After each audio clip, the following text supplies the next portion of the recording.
Plus de croissance économique, plus de transparence fiscale et plus d'argent pour lutter contre le réchauffement climatique. Le G20 de Brisbane en Australie a consigné ses orientations majeures dans son communiqué.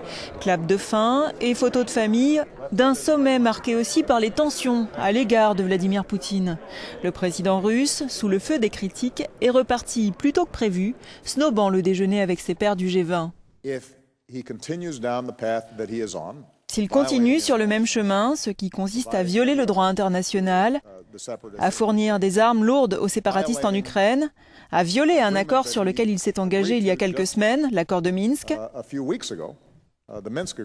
alors l'isolement que la Russie connaît actuellement va se poursuivre. Vladimir Poutine a quant à lui évoqué les bonnes chances de résolution du conflit ukrainien et a salué, je cite, l'atmosphère constructive du sommet. Les dirigeants du G20 se sont accordés sur une hausse de la croissance de leurs économies d'au moins 2 points dans les 5 ans à venir, et ce notamment en boostant l'investissement, les infrastructures et les échanges commerciaux.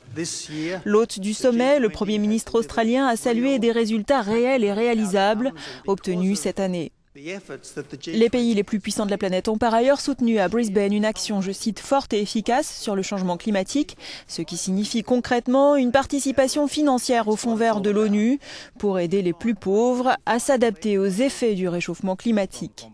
Ce paragraphe toutefois fait l'objet d'un bras de fer avec l'Australie, pas très prompte au départ à voir figurer ces mesures sur le climat dans le texte final.